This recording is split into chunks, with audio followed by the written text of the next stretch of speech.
Pengusaha harus dekat dengan penguasa, beda pendapat itu biasa. Tapi kalau tidak bisa ketemu di tengah, bagaimana? Inilah dilema yang sedang saya hadapi. Saya agak beda pendapat dalam strategi bisnis yang akan kami masuki dengan mitra saya. Bisnis itu bidang yang rumit. Jangan pernah berpikir bahwa jadi pengusaha itu gampang. Dengan gampang kaya lalu semudah itu meraih financial freedom. Faktanya hanya 3% manusia yang bisa mencapai level tersebut, sisanya kerja seperti buruh. Bahkan lebih parah dari buruh karena di hari libur pun masih bekerja. Demikian dunia pekerja, hanya 3% yang bisa mencapai top level posisi yang di masa pensiun kelak bisa punya kecukupan tabungan. Sementara yang sisanya kehidupannya pas-pasan. Bahkan sedikit kurang, namun, dibanding pengusaha, para pegawai masih lebih baik. Tiap bulan ada kepastian uang masuk di rekening, sementara di sisi pewirausaha, belum tentu ada uang masuk di akhir bulan. Karena itu, berbisnis nggak gampang, yang menjanjikan gampang hanya mereka yang tidak berada di dunia tersebut, tidak di dunia usaha. Hanya yang melihat dari sekitaran dan berbicara sebagai penulis atau motivator, sama seperti saya yang suka menulis ini, komentar saja kerjanya, ya. Politik saya samber, pejabat menteri saya samber, padahal, kalau saya jadi menteri, emang saya bisa.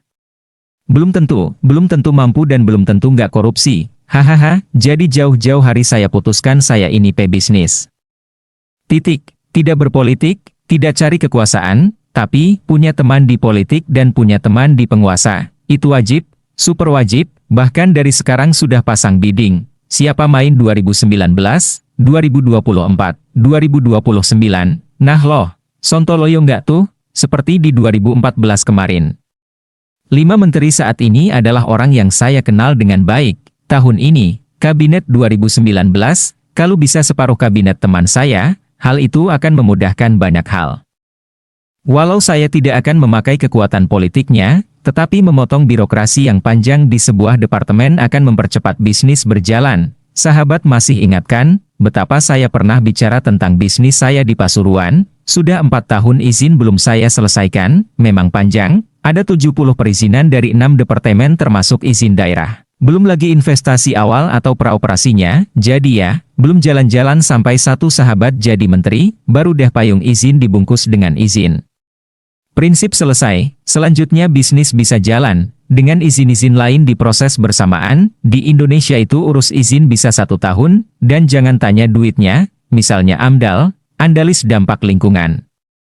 Berapa lama AMDAL dibuat? Sekitar 3-6 bulan, tanpa AMDAL, izin peruntukan wilayah, industri, niaga, komersial, dan sebagainya, belum bisa dikerjakan, lalu karena trafiknya kencang dan banyak, harus dibuat AMDAL lali, analisis dampak lalu lintas, dan kalau jalan negara, seperti di Pasuruan, maka sampai ke Dephob di pusat, kalau jalan Pemprov, ke provinsi, sementara di Pasuruan, entry raw material dari laut, jadi harus minta Dephob, untuk laut harus ke Pelindo 3 segala, lalu dianalisis lagi sisi lautnya, jadi itu. Semua 4 tahun baru selesai, setelah izin sudah 90%, strategi bisnis saya berubah, mitra saya juga berubah, bidangnya tetap, tapi keputusannya, manuvernya, beda. Saya mau pakai kekuatan politik.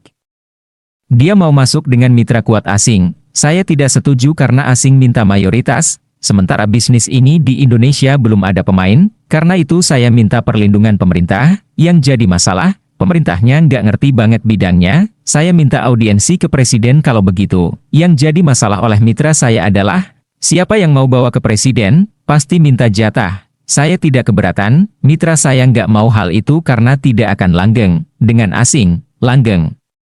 Dan pasti jalan, tapi jiwa NKRI saya tersentuh, saya mau lokal.